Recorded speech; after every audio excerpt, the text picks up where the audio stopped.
Hey guys, it's Siobhan with To Kitty and Beyond. Welcome back to my channel. Today I wanted to talk about something that's very relevant in the spiritual community, which is the spiritual awakening process. So I'm sure that a lot of you have experienced this for yourself. If you're here watching this, then you've already gone through a couple of stages of it, or maybe you're in the very beginning stage. Let me know where you're at. Comment below. Essentially, I want to cover the main basic points of spiritual awakening, how it can unfold, what it can look like, what to expect, maybe even some tips and tricks to help you to get through some of these different phases, and some stories of my own experiences of going through the multiple different layers and processes of spiritual awakening. So first, let's talk about the beginning stages of spiritual awakening. In the beginning, a lot of the times it can look like awakening to the truth. So we start to question or we start to seek what the actual truth is. So this could be the truth about yourself, or it could be the truth about somebody else, or about the world, or about reality and its natural essence. So this can be a point where we start having existential questions come to mind, and maybe even having existential crises. Sometimes this can be spurred on as what's called the dark night of the soul, or by the dark night of the soul, which is where we are so frustrated and so unhappy with where we're at that we need to break down the structures to finally see the truth that we've been missing, or that we've been blinded to, or that we've been lied to about. This stage can feel scary. So the initial awakening phase of looking for truth, seeking truth, and beginning to become aware of what you haven't known before and how much more there is to know can feel really scary. It can trigger what's called cognitive dissonance, which is where we start to bring awareness to these beliefs or these patterns of thinking or these states of reality that aren't actually true. And the old concept of belief, the old concept that was held fast to, will start to cause friction. And with that friction, there's cognitive dissonance. So this is where we start to resist. We start to go into fight or flight mode in response to this new truth coming in, or this new belief or awareness that triggers us into feeling like we are under threat. A lot of the times, humans, and specifically our ego, attach to ideas, beliefs, and points of reference as a form of safety. And if we don't have those points of reference, especially when they start to shift during the spiritual awakening process, we start to go into resistance or fear. Now, it's not a certainty, but it's just something to be aware of. So how do we deal with this cognitive dissonance within ourselves? The first step is to hold compassion through mindful awareness. And this is a skill that's going to serve you very, very well throughout all of the stages of spiritual awakening.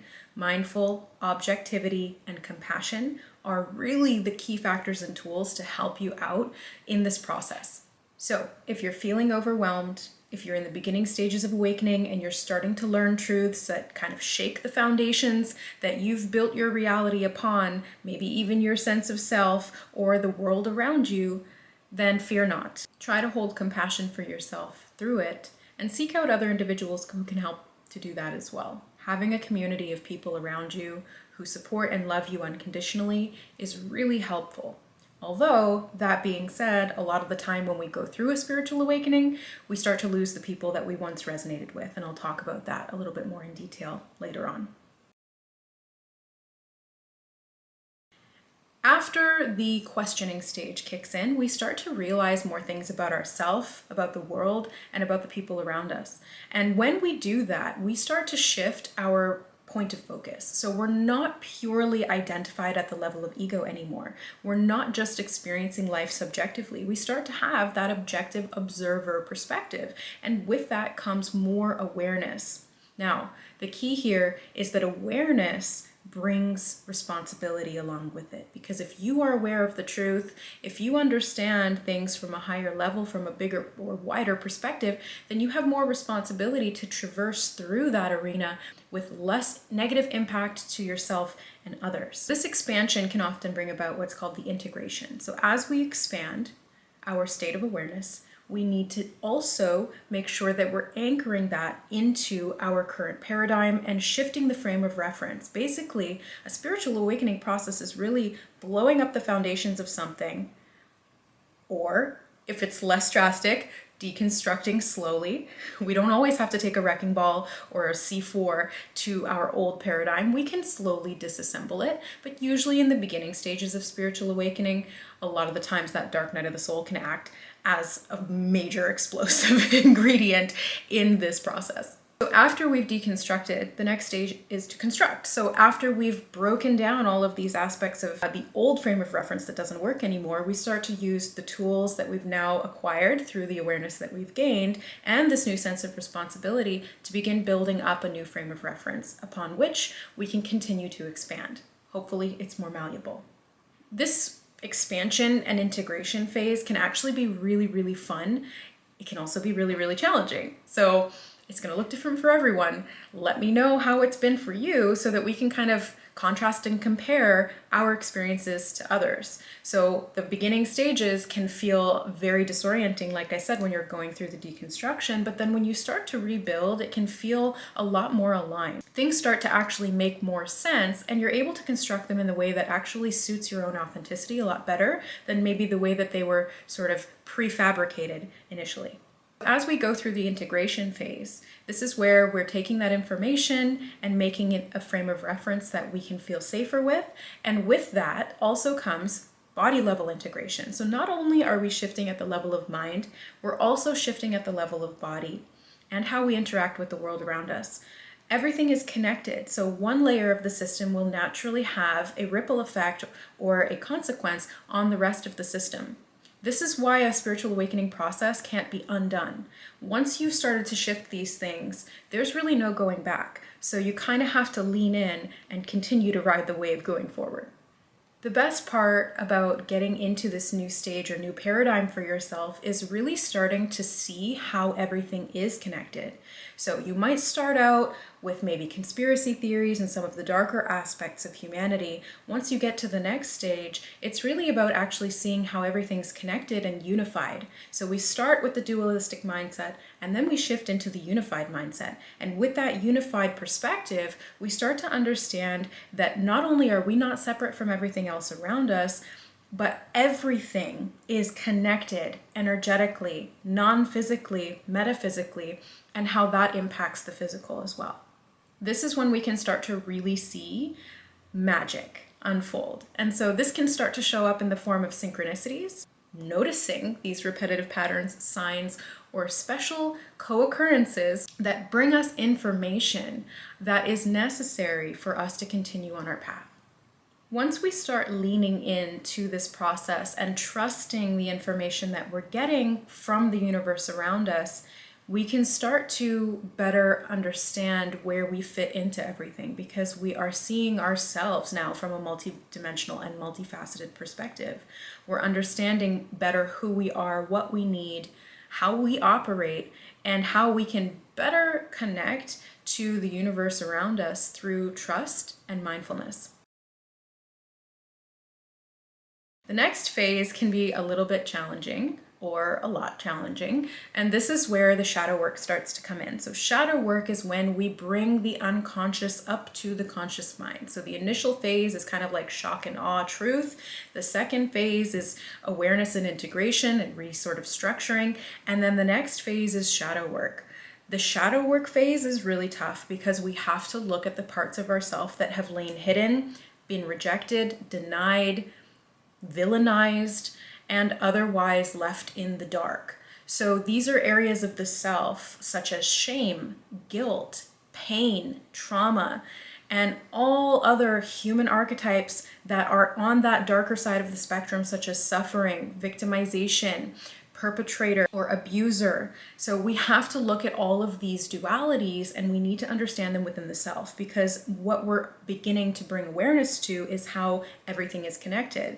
And if everything's connected, that means that we need to take responsibility for what we see around us that we don't agree with, or we don't enjoy, or we don't want to experience, and where that actually sits and is being co-created or perpetuated from within us. Shadow work phase is not easy, but it's necessary, and it can really kind of bring you to your knees. This is a really great time to go slowly. The shadow work phase cannot be rushed. And it's best if you have a guide or someone to help you through it, whether that's your non-physical guides or an actual guide, such as a therapist, a practitioner of a modality who can help to heal and support you, seeing things and clearing things as you move through this phase. So there's so many different traditional and non-traditional functional modalities that can help you to transition through the shadow phase with less re-traumatization, because that's defeating the purpose. If we're just re-traumatizing ourselves, then we're not actually doing shadow work. Shadow work is looking at these things with the mindful eye of objectivity, connection to source, and unconditional compassionate love. Now, it's not always going to be easy to embody that. That's why sometimes we need support. But if we can learn to approach our shadow with that mindset, then that is the shadow work. So we're refusing these separated, dualistic, alienated parts of ourself, and we're bringing them back into wholeness, which is the whole purpose of spiritual awakening. It's not so much becoming something that you're not, it's letting go of everything that has been keeping you from what you already are. So spiritual awakening is really just a shedding and a recombining of the self. So we're coming back into our very natural and authentic state of wholeness. The shadow work phase can involve a lot of healing. So this is where we start to clear karma. We start to bring awareness to the patterns that we've initiated that have been out of alignment with who we are at soul level and what we really need. These can lead to a lot of disempowering experiences and cycles that we're taking responsibility for. We have to look at that and go, what was my part in it? What were the actions that I took to get that and keep that going? And how can I change those actions and shift out of those karmic patterns now? So, side note, clearing karma is really just about bringing awareness to these repetitive cycles and patterns, finding where you're being disempowered, i.e., where you're disempowering yourself, and how you can change your actions to better serve who you are and what you need at soul level. All of these aspects of who we are can be expressed in a functional way, both the shadow and the light. And again, when we're fusing them together and using them in conjunction, these can really serve us through this phase, because what we resist will persist. Where we bring attention is where we need to bring mindfulness to how we can actually operate in this world in a way that serves us and the collective much more harmoniously.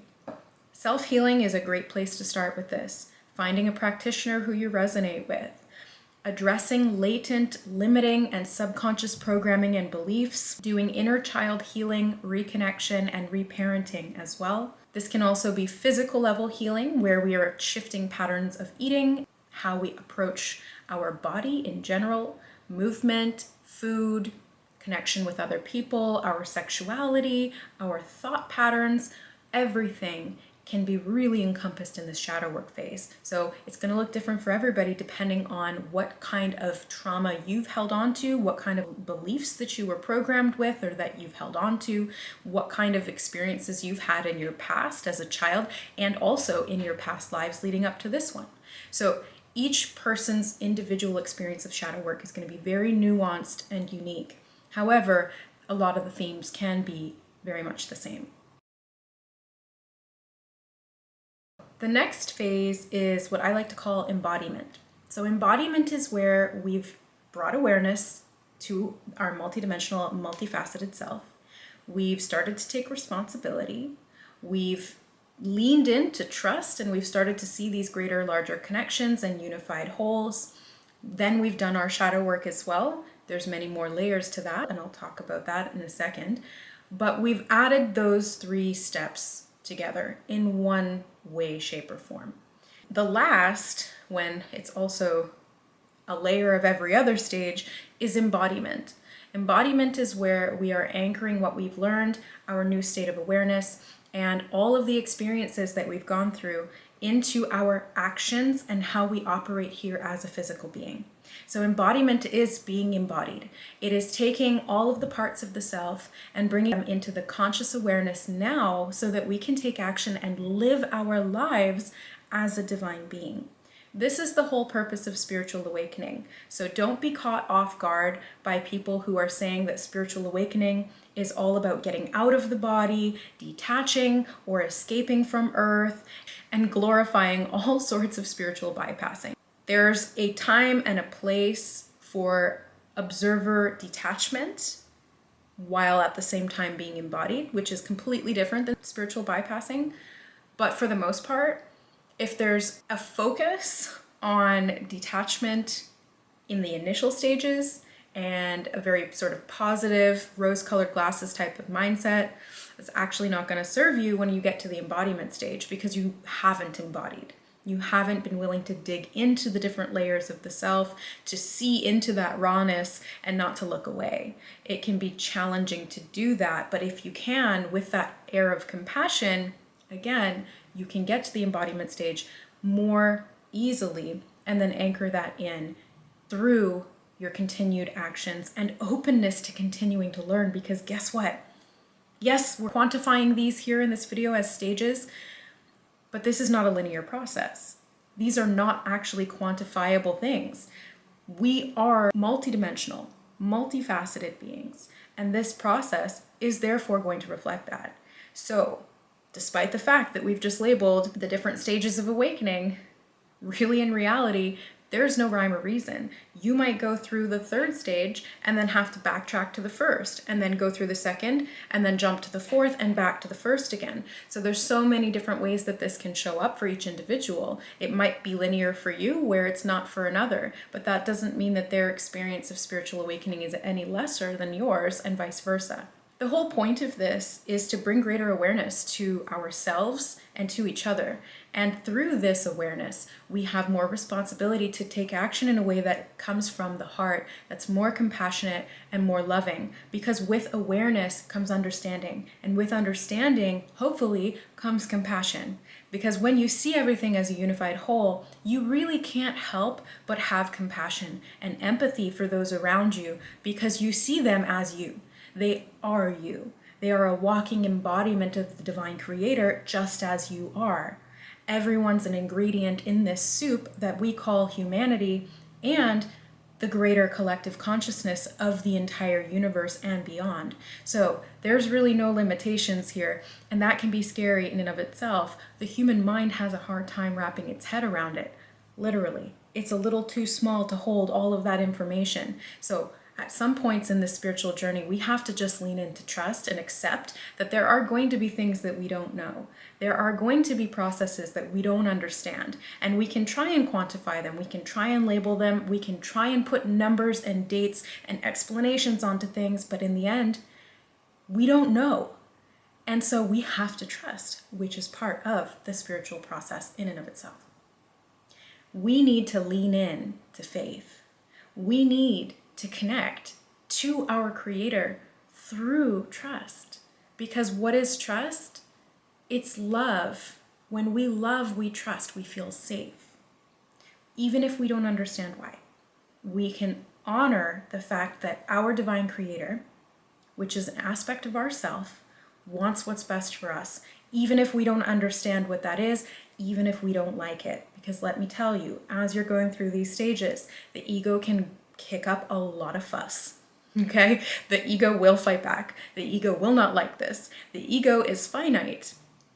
Its job is to keep you safe in the small subjective sense, and it doesn't understand a lot of the larger concepts that the soul, the higher self, or the source self does.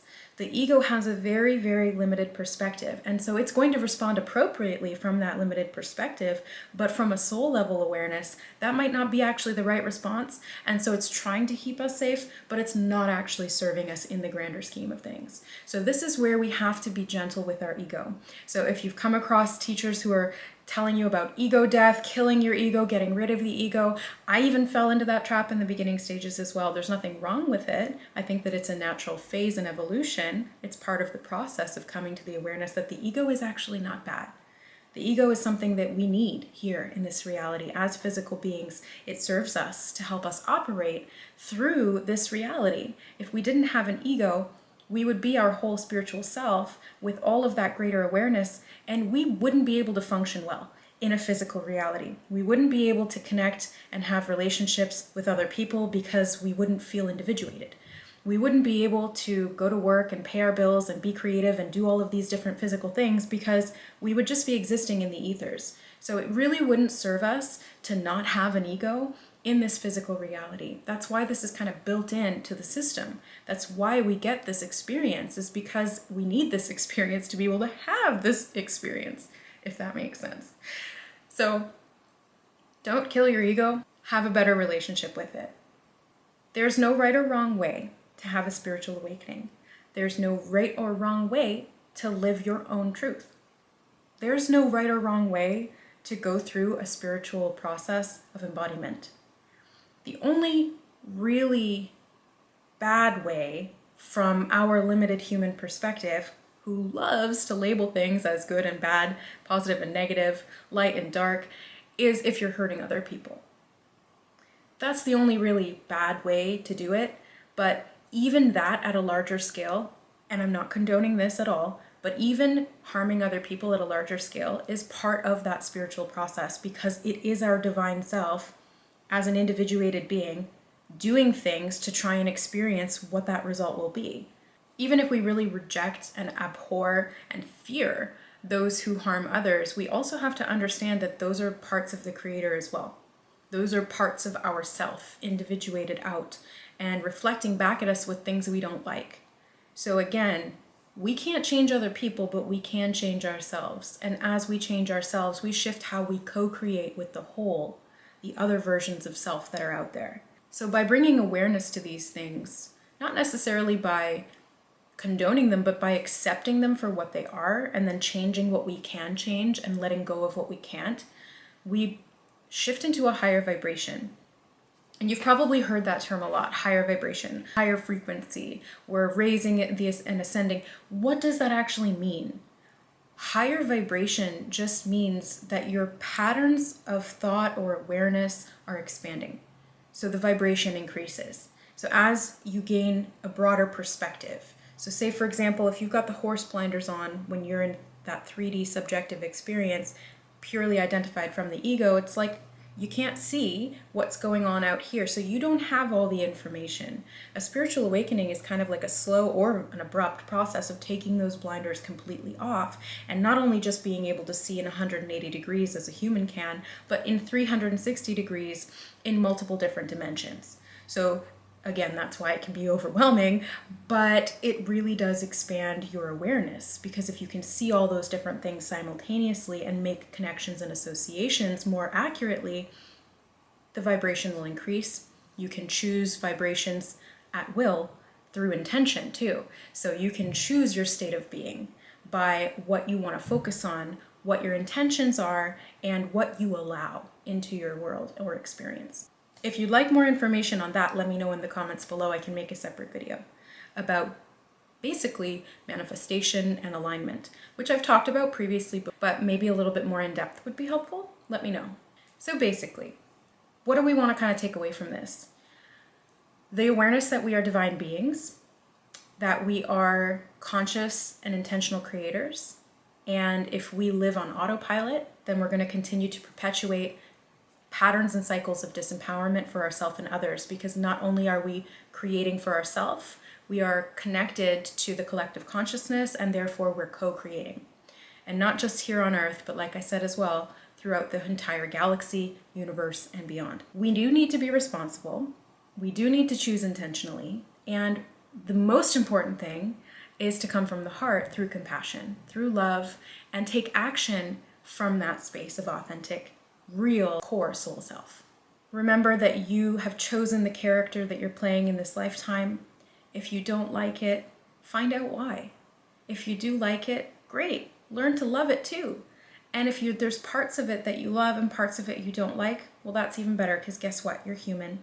And that's an opportunity to make greater connections with the parts that you don't like, and come into that state of wholeness through compassion, love, and acceptance. Have fun with this experience. It's temporary, just as everything else, except for our souls, which are infinite. Thanks so much for watching, guys. Let me know if this resonated or was helpful, and if you'd like me to make more content like this, let me know in the comments below. Don't forget to like the video, subscribe to my channel for more spiritual content, and we'll see you next time.